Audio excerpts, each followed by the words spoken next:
One of the biggest reasons that we often struggle to accomplish things or get things done is due to the lack, or rather the imbalance, of dopamine within our system.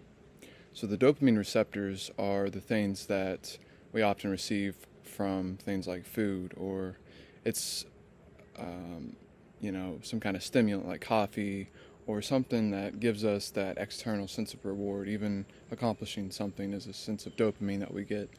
So what has happened in our society is that we have become so dependent on so many different things, so many different sources of dopamine, that it makes it so difficult for us to actually be able to focus on harnessing that within ourselves. I'm Cody, and I help people to activate their divine consciousness codes that'll ignite their heart ablaze and open the door to limitless possibilities. So one of the biggest things that has helped me in my journey and being able to push through these obstacles and push through these barriers that we often come face to face with when we are trying to succeed in our dreams or to accomplish a big goal or task or something that we've committed ourselves to, is that we often tend to distract ourselves. We tend to find ways around having to deal with the most uncomfortable aspects of stepping into this change. And we are all guilty of doing this. And it comes in the form of procrastination oftentimes. It comes in the form of just putting things off or distracting ourselves with something else, or giving ourselves a sense of dopamine through like watching TV, playing games, eating, whatever it may be. And this often stifles our ability to tap into our flow state, because once we get into that flow state, we start to flow, we start to have this download of energy from the collective, and we start to just pour this energy out of us. And once we get into that state is when often, at least that I've found, that I tend to distract myself the most, because I feel myself on the verge of a breakthrough, and there's a part inside of me that causes me to sabotage that, and to do something that'll take me out of that state of consciousness. And what happens whenever I get like this is that I tend to gravitate towards something like food, because it helps me feel grounded, it helps me feel comfortable, it gives me that sense of that dopamine that I'm looking for. And it's a strange phenomenon, because I know in my mind that I am pushing and I'm stepping into this flow state, these ideas that are just pouring through me from the collective or from source or God. And I'm getting all these downloads, and then I find myself trying to distract at the same exact time. It's like that energy it's so intense but incredible at the same time, that it's like this balance that we often try to walk, in that we are trying to navigate through being able to step outside of ourselves and create something new or something higher than what we've created before, without burning ourselves out and causing us to revert back to old patterns, especially when it comes to transforming ourselves and stepping into a new aspect of ourselves, a new way of being, a new version of ourselves that we want to become. It's only possible whenever we take a step back. I wouldn't say it's only possible, but it's very difficult when we are in the midst of the thing that is causing us the most setbacks. So it's like being in the painting and trying to see that you're in the painting. You got to zoom out and see from the broader perspective and see the bigger picture of what is happening. And I want to go back to the dopamine, because for me, whenever I get into that flow state, all the times in the past, and I didn't even realize that this is what was happening, but whenever I would get into that flow state, I would distract myself with food, and then it would instantly take me out, and then I would have to spend energy to get back into it. And by that time, I've already spent all of my willpower trying to get myself back into the state that I've lost myself, that I've fallen out of. And so what I've found recently is, by doing fasting, it has helped me to reset my system, first and foremost, physically, also mentally, because it's very mental as well. Whenever you eat, your mind tells you that you're hungry. A lot of times you're not even really hungry, you're thirsty, or you're just trying to distract yourself. So by fasting, it helped to reset my dopamine centers, because I've used food a lot of times as a way to escape. And I've also used other things like, cannabis, which I do that, but I've learned to be able to do that in moderation so that I can still focus and get things done.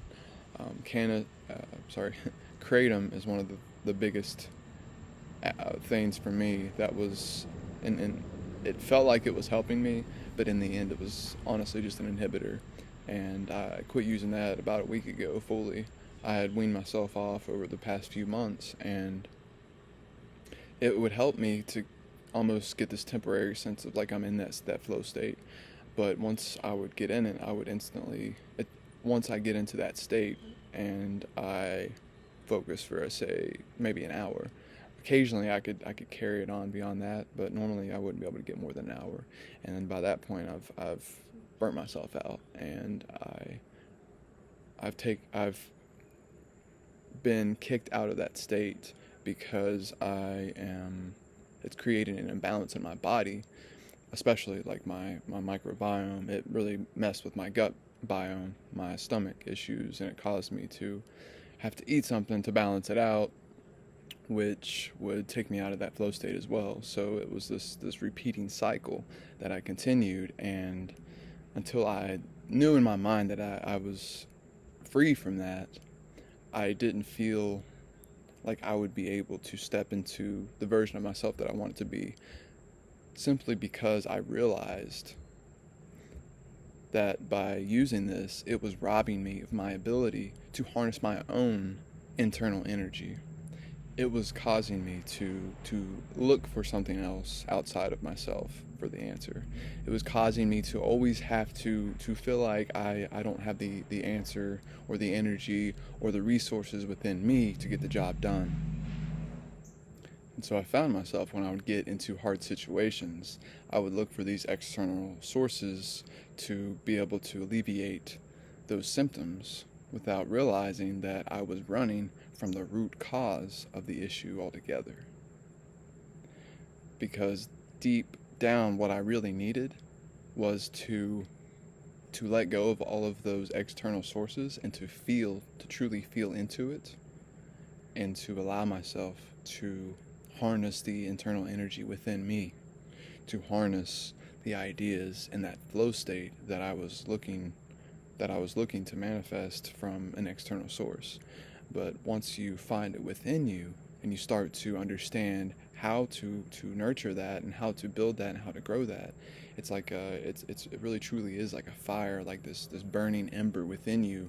And once you start to feed it all of the right things, all of the right kindling, it starts to build up within you, and it starts to rage like this raging fire, and it starts to really push you. It starts to give you that spark of energy to push forward no matter what comes your way. You start to develop this energy, this cultivation, this flow within you, and you start to understand how to reach that, not only within a certain parameter, but you start to carry that with you throughout your daily life. You start to embody a different aspect of yourself that you have never connected to before, because you were cut off from this internal energy within you.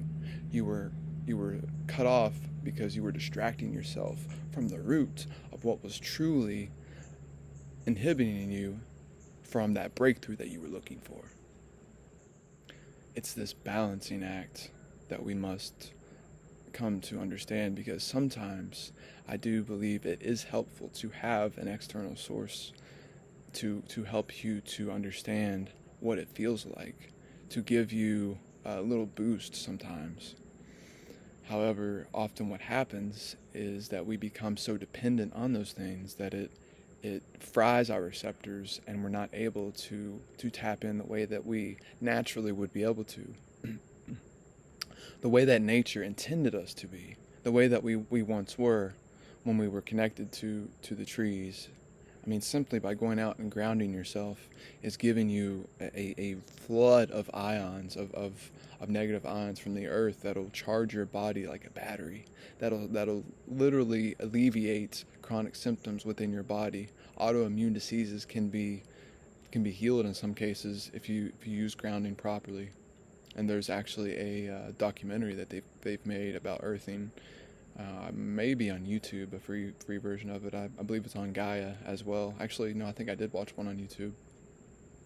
So I'll have to share a link down below about that. But I mean, it's incredible the benefits just from reconnecting with our true selves and reconnecting with the world around us and the people in our lives, the people that are closest to us. It opens the door for us to understand a deeper aspect of ourselves. So the point that I want to hit back on here is that when you cut yourself off and you take yourself out of these external sources, these things that you've become so dependent on, and these things that you've been hiding behind, you start to see a different aspect of yourself. You start to look beyond the masks that you've created for yourself, and you start to create something entirely new. It's all about rewriting your story, my friends. Rewriting the story the way that you want it to be. To step into that version that you want to be. To align yourself with the life that you want to live. And to do that with harmony and love and passion in your heart. To find the tribe that you are looking for and to cultivate that community. But first, we must cultivate that within ourselves, that fire, that passion, that internal community within ourselves, because our bodies are communities. There are a range of different types of organs and cells working in our body together in unison to create this whole package, this whole body that we are living, that we are operating. It functions in unison because of the various parts working together. And once we learn to see that and feel that within ourselves, and not only like our physical body, but our mental body as well, the thoughts that we have combined with the emotions that we feel, we have all these different bodies contained within this consciousness that we are embodying, that we are living through, experiencing this experience of life through. It's all about what do you need to get back to the core of yourself.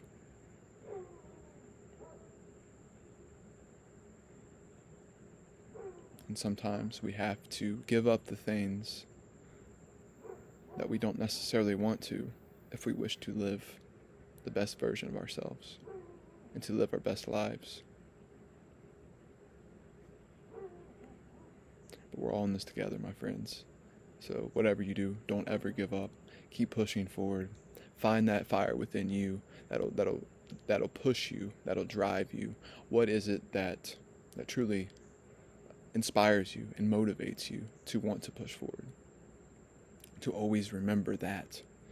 And whenever you are having these moments, if you are trying to make a change in your life, to make a transformation, to cut back on something or to cut something or someone out of your life, we have to rewrite the story. And I've found the best way to do this is to cut ourselves off from the dopamine that we've been overloading our system with. So take it for what it's worth. It's something I'm exploring. I'm also going to be doing a dopamine detox tomorrow, and that's going to be an interesting experience because it's I will say I'm not fully cutting out all dopamine, because I mean technically dopamine can be achieved from many different sources. Technically, to cut myself off from any source of dopamine, I'd pretty much have to lock myself in a room, because even reading or something like that would give you dopamine. But what I'm referring to is like the stimulants that we use, the like television, electronics, stuff like that. The things that really create that really spark the most dopamine. I mean, especially social media. One thing that I will say that I am going to allow myself to do is to listen to music on my phone, just because I want to get some cleaning done. I want to focus. I want to be able to feel certain things, and sometimes emotions. Sometimes music helps with that. So, besides the music on my phone, I'm going to put my phone on airplane mode, so I'm not going to be able to get on the internet. I'm not going to play any video games. I'm not going to eat anything. I'll give myself a little bit of juice to drink and water, but that's it. I'm not going to, of course, no TV. And, yeah, so I'll be outside a lot. I'll be cleaning.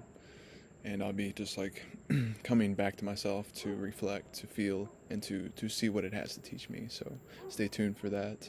I wish you the most amazing blessings on your journey, my friend. And I'm incredibly blessed to be here with you. So I look forward to connecting later. And you have a wonderful rest of your day. Peace, love, namaste.